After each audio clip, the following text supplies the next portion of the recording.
Time for another story time. This time we're going to talk about competing at Blizzcon 2023.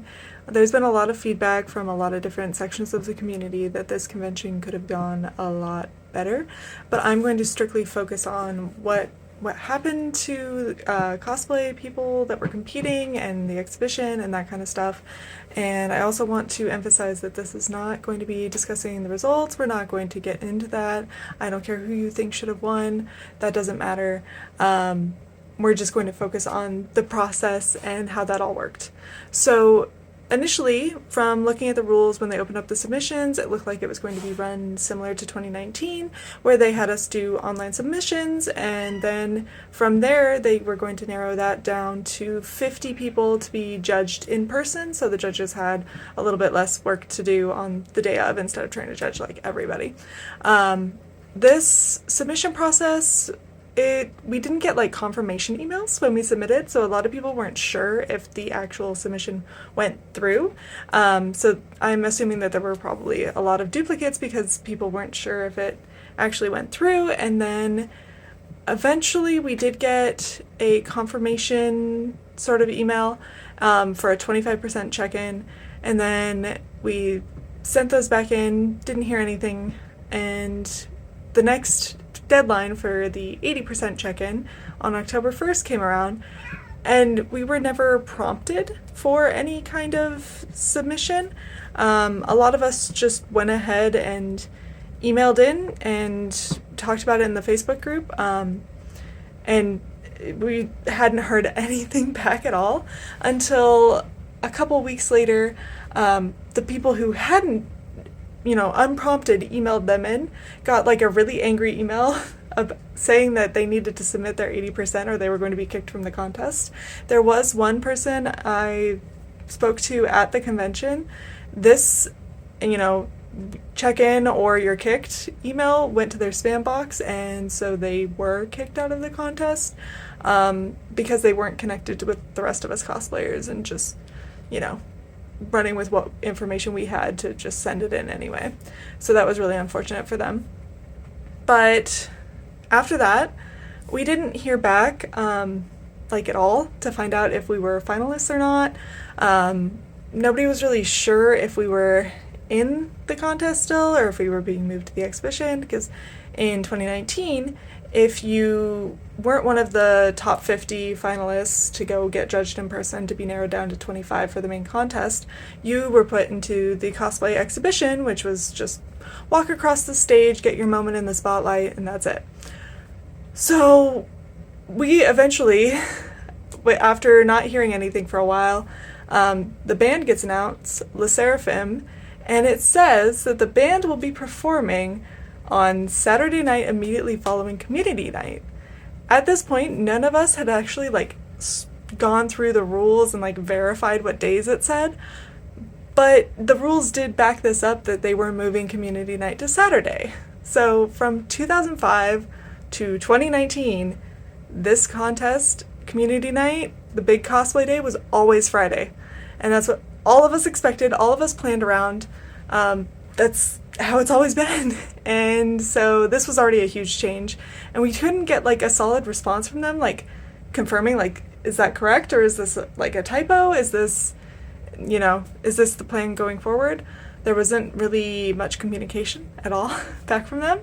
And then we did get that confirmation that that was the case when they sent us a schedule. And here's the schedule that they sent us.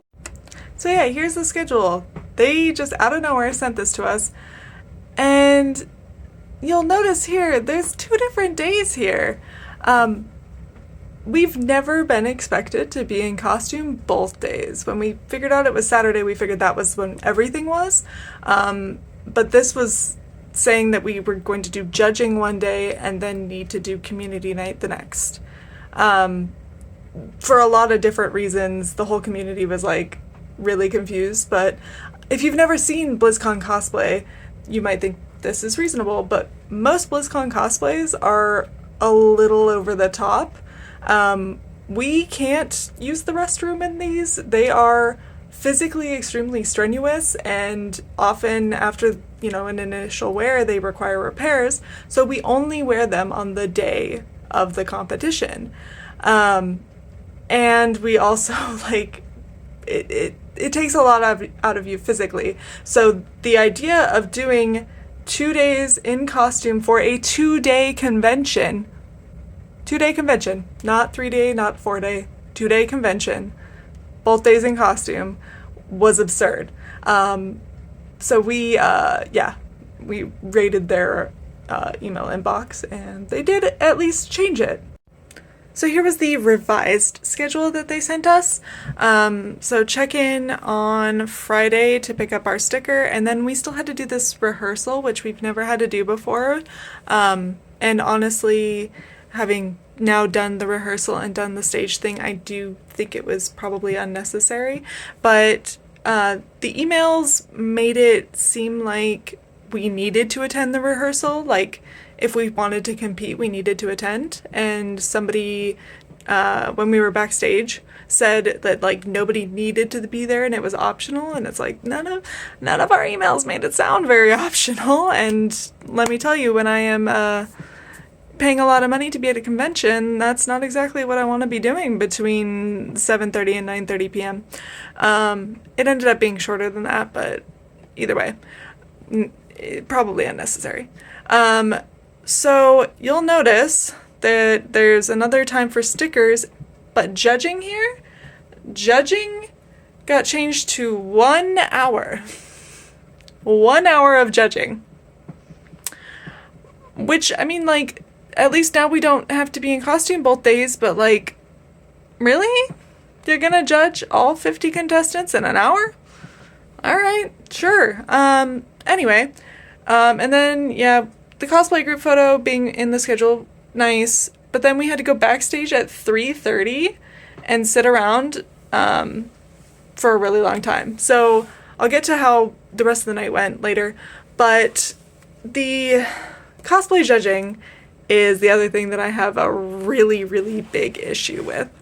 So I'll put the name of the person who posted this picture for me somewhere in the text, but this is the picture they took of the judging area. So while we were waiting for judging, we lined up right over here to go get our picture taken, and then waited like in the photo area while the person who was being judged stood in front of this table that was full of like 11 or 12 people and had to give their spiel in front of all of the people standing in line here and like all of the other people here, and then like a row of like 11 or 12 people, and I didn't recognize any of them. I don't know who they are. I don't know if they know what they're looking at. I don't know what their qualifications to be judging are. And the other thing that bothers me so much is not one of them got up from their chairs to look closer. So if you've ever been part of a good competition, judges get up there and they look, like they really have to look. This is a high-level craftsmanship only competition. They need to be in there looking at everything, and they need to be asking questions. And obviously with that many people, I can understand that they didn't feel comfortable getting up and being the one to get up and go look.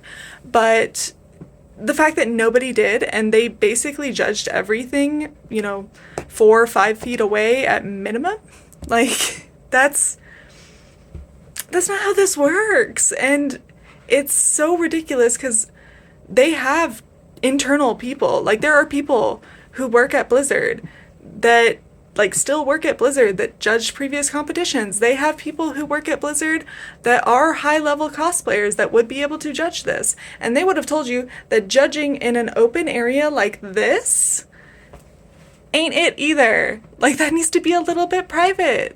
Like, no, this is... no. And, like, we deserve to know who our judges are and what their qualifications are, too. It just...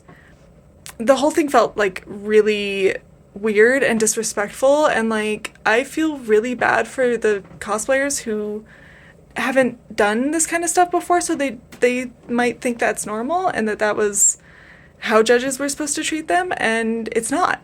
Alright, part 2. So the other problem with that judging setup is it really didn't allow for most of the interactions that make judging like good and feel, right, and make you feel settled about everything, and you know leave you feeling confident walking out. And I'm just going to compare it to my previous experience having been judged at multiple BlizzCons and other contests. Usually the judges, it's in like a more private area, and when you walk in, even in my costumes, like at BlizzCon, I know my early costumes weren't even really worth a second look. I was not bringing the most amazing craftsmanship compared to what they've seen before. But the way those judges responded, you'd never know. Like, they were so wonderful and so supportive and, like, just so excited to see what I had made. And they had all these questions, and they were up and, like, looking at everything close. And they were like, oh, wow, I really like how you did this. And, like, this is so cool. How did you make this? And they were just, that's how judging's supposed to be. That you're supposed to get, like, feedback and, like, just share this creative moment. And they get to look really closely at what you've done. And then, for the really high-level master craftsmanship stuff, they get in there and they flip seams and they make sure everything's finished perfectly and all of that. And that's what judging is supposed to be. It's not supposed to be like standing in front of a row of people and just having to rattle stuff off and then have them say like, oh, what was your favorite part to work on? And like, that's not how this works. Like, who are you supposed to address in a line of all those people? How are we supposed to know who will understand what we're talking about when we're talking about armor things or like LED wiring? Like, we don't know these people. We don't know what they know, or even like I just, and then to limit it to just an hour, of course they're not going to have a lot of time. I knew my costume at BlizzCon was not, award worthy. It's not bad, but it's not BlizzCon award worthy, so I just said my stuff and I got out of the way because I knew they had a lot of stuff to do. But for the people that need that judging experience and like really wanted to be treated like a legitimate contestant, that sucks. Like, it really sucks. And it's just, it's not what we've come to expect from BlizzCon, and it was really unacceptable. The other thing that sucked is you saw the schedule. It takes a lot of our convention day. We didn't get a contestant pin, so everybody who's first year competing, they didn't get one of these. This is my 2014 contestant pin, and as you can see, this is a pretty hefty pin. I have 4 of these, and they're one of the highlights and basically like our reward for sacrificing so much of our convention time to be part of the show. Mind you, the tickets to this convention were $320 after all the taxes and fees, and most of us in our costumes require a handler, so times 2. And then we are sacrificing 50% or more of our convention time. The least you can do for most of us is a pin. There's only 4 awards. We all know that most of us aren't getting anything other than a pin. That's all we ask for. So with all that set aside, let's move on to the whole backstage experience. We were in a backstage area where there were no screens to watch anything. So all of the panels and stuff that were going on in the main stage area, we couldn't see them unless we pulled out our phones. It's fine. We had, time to hang out. But once the show starts and they, start taking people off, we want to watch the show backstage. Like, I'm here for the cosplay stuff. I had to literally pull my phone out and watch on my phone to be able to see my friends that were on stage. So the first thing they did was the cosplay exhibition, and I have a lot of very negative things to say about this. I'm going to try to keep it very professional, but it was incredibly disrespectful to everyone in the cosplay exhibition for it to be handled like that. Even in my very first year, in my very first costume, I was allowed my time on the stage as like a super last minute entry, not competing. I still had my chance to walk out on the stage, be announced as Shry of the Dying Light and have my moment for the crowd to cheer for just me. And that was so special and really got me hooked on cosplay and hooked on Blizzcon cosplay specifically. This year, they didn't get that. All they did was they preset everybody in the exhibition before the production started, and they had them all on stage, all together, when the lights came up and the production started. Then they were on stage less than 4 minutes, and of that time, the camera was mostly on the host. Now, the hosts, great, wonderful, whatever, you can have your own opinions about that. But I'm not there for the hosts. I'm there for the cosplayers. Like, I want to see them. And, like, I didn't get to see most of the cosplay that was in the exhibition because they did, like, one swipe this way with the camera, one swipe that way, and then a bunch of, like, pulled out shots of the whole stage, and then otherwise they were focused on the hosts who were talking, and then they gave the whole line of exhibitions the hook, and it was, less than 4 minutes. And that is appalling. Just horribly, horribly appalling. Those people worked so hard on all those costumes for that, and they sacrificed so much of their time for that, and then to top it all off, once their exhibition's done, they're off the stage, there's no seating reserved for them. There's nowhere for them to go sit and watch their friends that are in the contest. They're just, bye, get out of here, good luck. And seating was limited because it was in the arena this year, so most of our friends who weren't even in the exhibition couldn't get in, but that's another separate issue. But the exhibition was just done, and that's it. So, I feel so bad for all of those people because they deserve better. They deserve better treatment than that. They worked harder than that deserved. And I really hope that there's I don't know, maybe Blizzard can do some kind of, like, social media shout out for each of them or something. Just something. Because they deserve better. And especially, like, the exhibition is the people who aren't competing. It might be their first costume. They might not feel comfortable competing yet. They deserve a better treatment than that. They deserve their moment to shine. They worked hard. And that's also what the crowd wants, too. The crowd isn't there just for, the high-level competition cosplays. They want to see the little fun ones, too. They want to see the people in their first costumes and then say, you know what, I think I can do that, too. And then the cycle continues. The audience is there for more. I will say that the contest portion ran very well. The production company that they brought on for stage stuff did a very good job. But the exhibition, I just can't get over how awful that was. And the shitty thing about it being on Saturday was that all of us in cosplay after the contest, we had no option to see the band, no matter how much we wanted to. There's no seating reserved for us. There was nowhere for us to go because obviously we had just been on stage.